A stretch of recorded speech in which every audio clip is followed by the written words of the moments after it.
Hey, so it's time for Lucas's favorite part of every video. So I would just like to say before this video starts, this is technically a part 2 to a reaction I did to Josh's video, kind of recapping the events of our trip and what he thought of it. You don't necessarily have to watch part 1 before you watch this, but if you want to, I'll throw up one of those things and you can go check it out after you watch this one. Also, before this video starts, I would like to thank and shout out Trudy Dyke. That is actually how you say her name. I am not homophobic. I have proof. Here is her sister confirming it. But jokes that would get me canceled on Twitter aside, thank you very much for supporting me on Patreon, Trudy. You are my only supporter on there, and I appreciate you more than you could ever know. If any of you out there would also like to support me, all my links will be in the description: Patreon, PayPal, and affiliates. Go and check them out, and if you don't have money to support me, that is fine. You can just like and share the video. But that's all I really have to say. Enjoy. But after that, guys, I kid you not, it went from rocky situations between us to just the world trying to kill us. Oh, 100%. Like, they really wanted to test my YouTube username. It got to the point where everything was just going wrong. Me and the boys committing grand theft auto. In that, we were picking up Josh's car, and he pulls up beside me to kind of tell me what goes on, or he tells me to pull up beside him. But Josh, you fucking idiot, he puts me in a turning lane where his lane keeps going straight, so the light turns green, he takes off, I'm forced to turn, and I'm like, Josh, where are you? So I had to find my way around based off of landmarks. I make it back to the hotel because I don't have cellular, which caused a massive wrench in a lot of stuff. Between him and he's bugging me to get cellular now. But yeah, so I make it back. I use the hotel Wi-Fi, and I'm like, Josh, I'm here. And in that clip in particular, I went through, like, there was like a small thing, like small back alley that was a one-way, and I went the opposite way in that one-way like 3 different times, just trying to meet up with him. Oh my god. Yo, Eli, in the comments, write a checklist of all the bullcrap that went wrong beyond our control. I'll do you one better. I'll say it in this video. So there was, a lot of scheduling issues. Like, some of the times for stuff were just nuts. No grocery stores were, like, open past 10 o'clock, which baffles me. Like, I've got grocery stores here in Canada that are open till midnight. Some are 24 hours, but but apparently in the Deep South, all grocery stores just close at, like, 10 o'clock, or on weekends. The LA Fitness we went to, 7 o'clock on a Saturday. What gym closes at 7 o'clock on a Saturday? Like, what? There was the weather. I literally, like, we were joking that I came from Canada and brought the rain with me. It rained, like, almost every day for the entire month.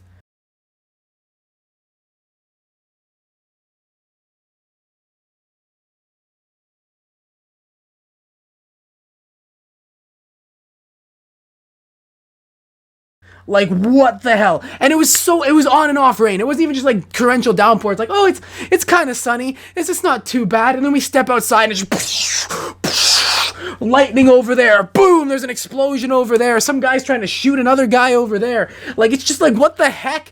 The amount of times I almost got run over. Lot of just random bullshit. Honestly, the amount of times, the movie set even really screwed us up, because, like, it completely closed down that side of the street for like 2 weeks, and so it made trying to navigate or get valet really bad, and the valet was terrible. Sometimes you would just text them and they just wouldn't get the texts.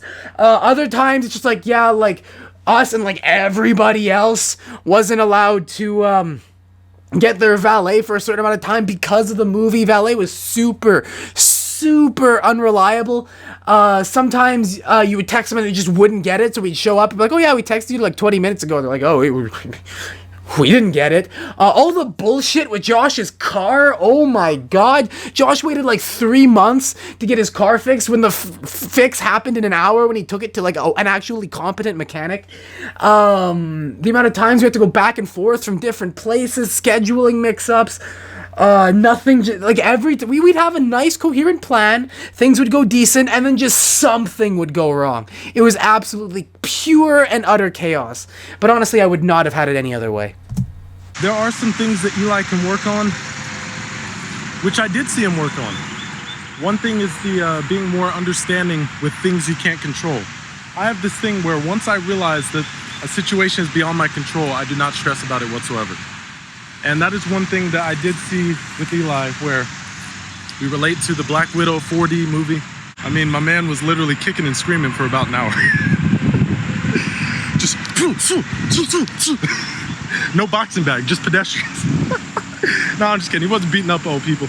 Yeah, I mean, he was in the hotel lobby. He's screaming obscenities and all that. Which at a certain point I was kind of laughing at, because I was like, okay, once I realize it's beyond my control, and then I just see someone freaking out about something that's beyond their control, I just start laughing at a certain point. But, you know, you hate to see your friend in distress, so then you kind of stop and you're like, all right, bro, take it easy. All right, Josh, you're exaggerating just a little bit. I'm not out here killing people for because I'm mad. I do that on the weekends for fun, but like they're mostly false, Josh. Mostly false. But yeah, so I'm that Black Widow screening was I was very, very tense, and it's not necessarily things I can't control that get me, because I think everybody has that one thing where that really stresses them out way more than it logically should. And the thing that stresses me out isn't not necessarily things I can't control, but dates, time, and deadlines. And the reason why that is because when I was younger, I would literally get screamed at, and I'm talking like Remington James rant levels of screamed at if I wasn't 5 minutes early. Not late, but early. If my deadline was 3 o'clock, I would have to show up at 2:55, and if I showed up at 3 o'clock, I would be in serious trouble. And it doesn't even really matter why I showed up late. It's just you better be on time. And so, like, to give you I don't even think I told Josh this story, because I don't think I even remembered it, but to give you an idea of just the level of I don't care how much control you have over the situation, you're in trouble, it was growing up. I remember one time I got yelled at, again, Remington James rant levels of yelled at, because I was 5 minutes early. Like, I was actually 5 minutes early, but the clock in the car was 5 minutes fast. So my father picking me up thought I was simply on time, and I got in big trouble for it. And he said, like, oh, well, then you should have showed up 10 minutes early. And so that is the level of, like, I do not care whether or not you can control it. You are getting in trouble that I am used to. I've actually mellowed out quite a bit over the years. If you talk to Paul and Brian, they'll let you know that I've actually kind of chilled out a bit.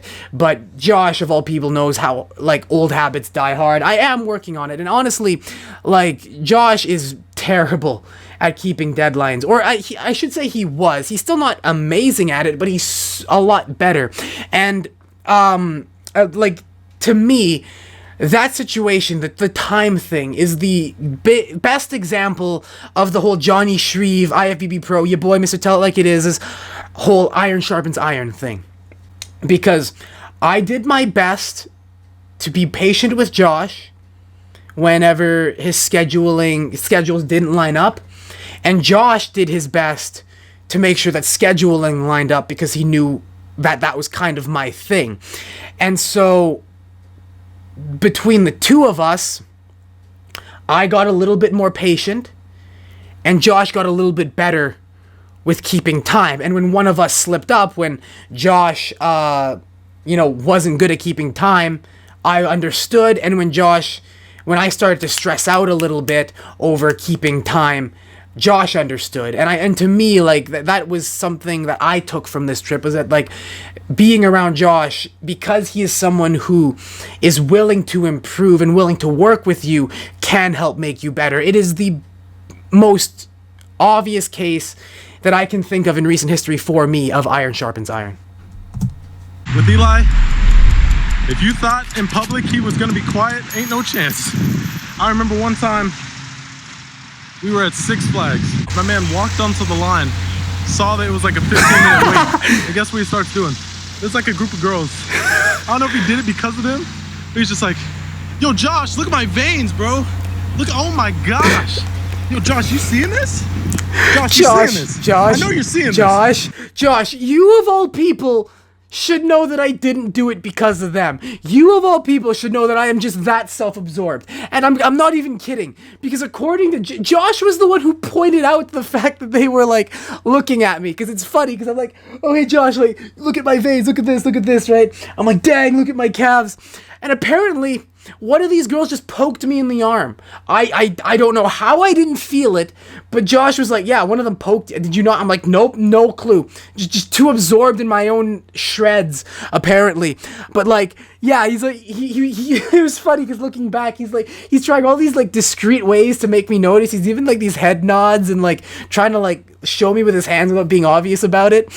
And like, I'm like, dude, what's going on? What's with all the weird movements? And so he eventually like types up on his phone and shows it to me. And he's like, yeah, those girls were looking at you. That one there poked you. And I was like, he's like, but don't make it obvious. And then obviously me being me, I'm just like, oh, okay. I look in the most obvious way possible. Josh, you of all people should know that I wasn't doing it because I didn't even know they were there. I was too focused on me. And I know when you say it like that, it makes him sound like an egotistical bastard. I am. It's because I am. I'm a raging narcissist. He didn't do that the whole time, but when he did it, it was funny as heck because he would literally be screaming it out in public.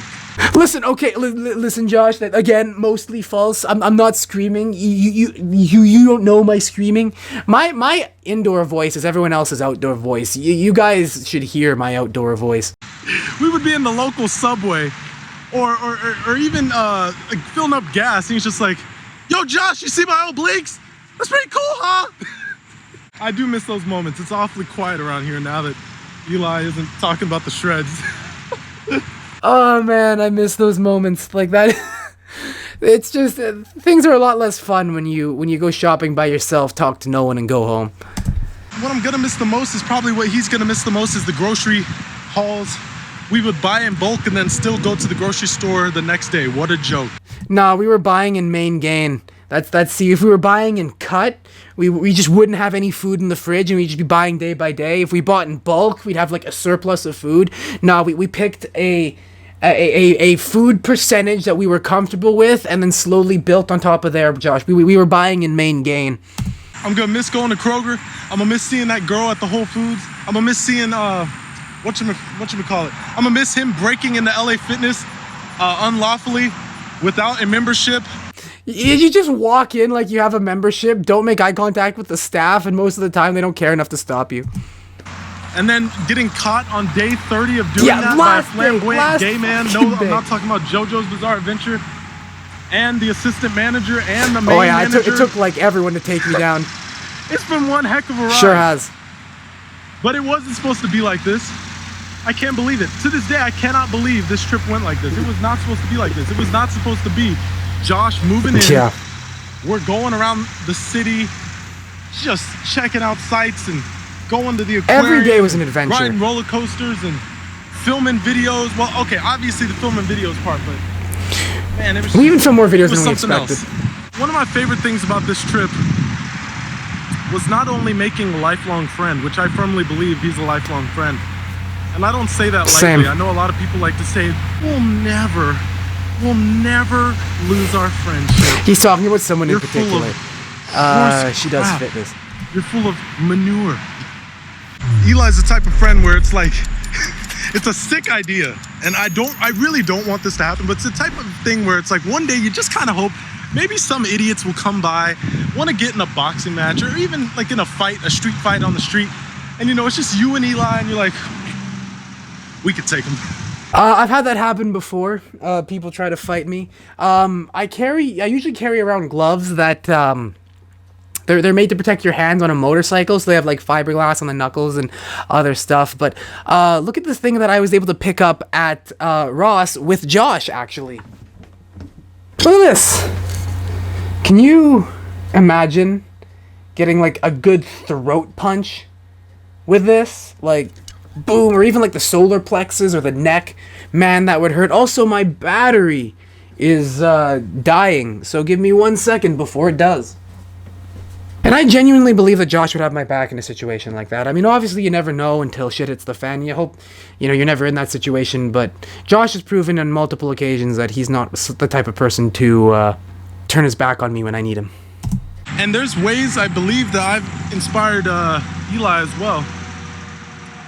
For some reason, even though he was confident in his physique and boxing ability, he wasn't confident in his nutrition advice for other people and exercise advice. So I just said, hey, I have a friend who's wanting to, gain a little muscle. She wants to lose a little fat. She wants to get that. Eli was like, okay, I'll try my best. I'll write her a little plan. I look at the plan. It's like GregDoucette.com for coaching type of.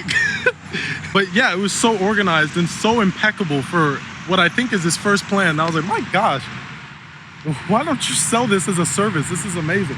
Well, I mean, I've written out basic routines before, but I figured that there were people way more competent than me doing it. But Josh kind of showed me that there's also a lot of people way less competent than me doing it. So, maybe I'll dip my toes into that in the future. And other things, we even got a project that we're working on too, and it's not a video. It's something that's going to help anyone with binge eating disorder. Now, this won't obviously solve binge eating, but it's a great tool to have in your little toolkit to help you along on your journey. And another thing, I hired him as my accountability coach.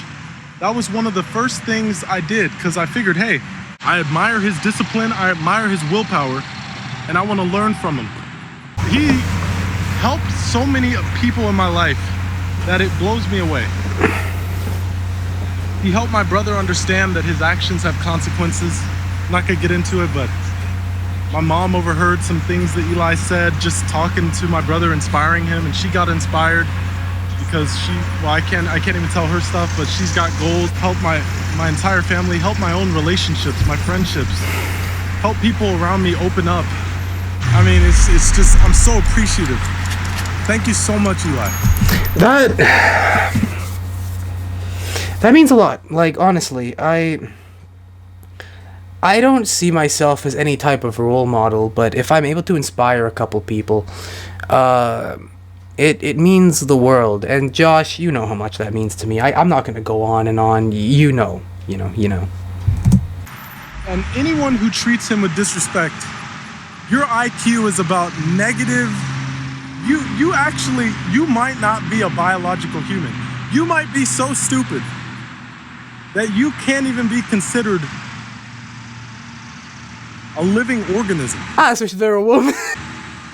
Every time Eli got pissed at somebody, it was pretty justifiable.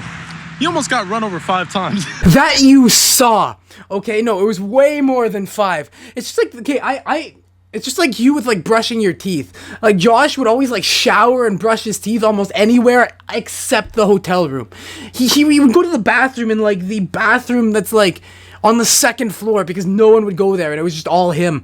And so it's I literally if I was going based off of the amount of times he went to brush his teeth or bathe, Josh brushes his teeth or bathes twice a month. But apparently every time he would drop something off at his house, he'd shower or something. So Josh, it's just like that. That you saw 11 times. 11 times I was almost run over. Coincidentally, the same as my body fat percentage.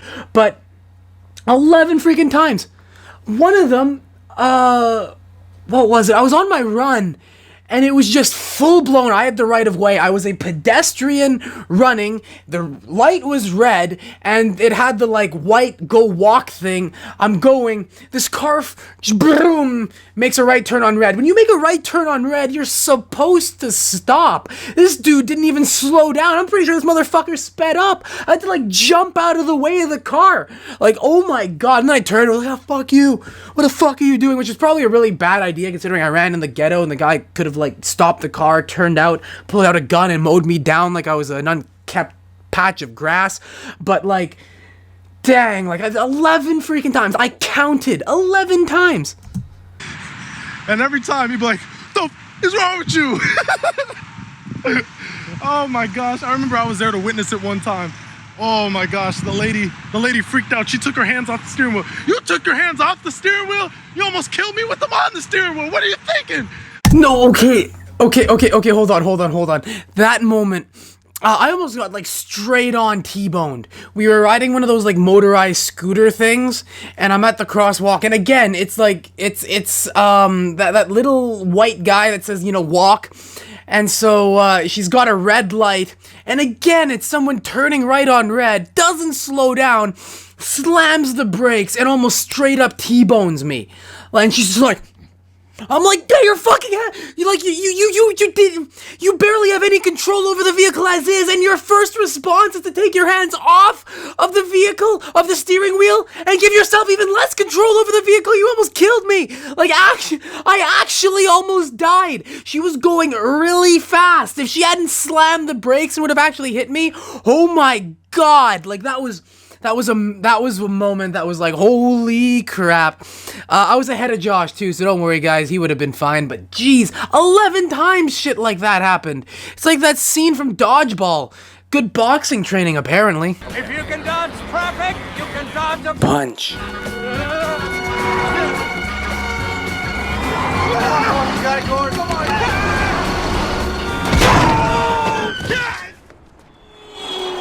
I'm fine. I'm okay. Okay, I'm fine.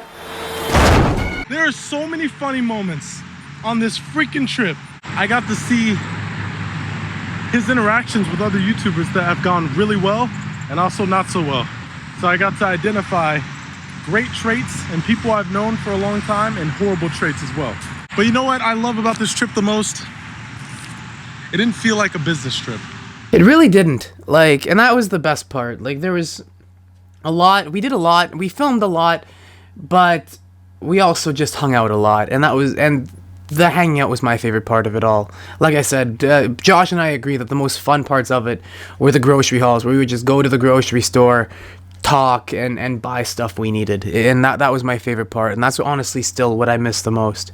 That and hanging out in the hotel room, with like Family Guy or Rick and Morty or The Simpsons, something playing in the background while I'm cooking dinner. Josh is doing whatever the hell, he's making a sandwich or something, or downloading clips for a video, and we're just chatting. It's those moments of downtime that I truly do miss the most. We were just hanging out. We were just getting our bearings, trying to figure out where we're supposed to be.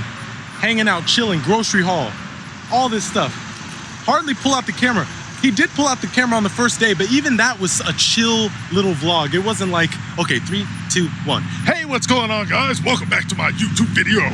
Be sure to like, subscribe, TikTok, Instagram, friggin' Patreon. I don't know if any other YouTube trips are ever gonna be like that, which is disappointing. And hey, I mean, sorry, Josh. I set the bar high and do the best I can to achieve that. So sorry, your expectations are so high. I know I'm just that great. Self-absorbed son of a bitch. Hey, I get it. A lot of YouTubers, they gotta get the bag and all that. And yeah, of course I want to get the bag, but I gave up a lot to do YouTube. So if anyone ever tries to come at me like, oh, you sold out for the money, you shut your freaking mouth. Every day I get 5 to 10 emails from people reaching out to me about graphic design. These are offers for $2 grand, $5 grand, $10,000, $15,000, $25,000. Usually at most $50,000. And you might say, well, at this point, you're kind of stupid. Why would you do YouTube? You ever heard of a passion, you idiot? And I don't even know who I'm mad at right now. I'm not even mad, to be honest, but I kind of am. You see how that works? Hey Josh, so now you know exactly how I feel when I say like, oh, I'm not mad at you, or I'm not mad at anyone in particular, I'm just mad at the world or mad at the situation, you know. So now you understand, and but also, what a terrible freaking way to end a video. Like, I remember listening to this in the garage, and I was like, wait, that's it? What? Because I was working out when I did this. But like, who the heck ends a video like that?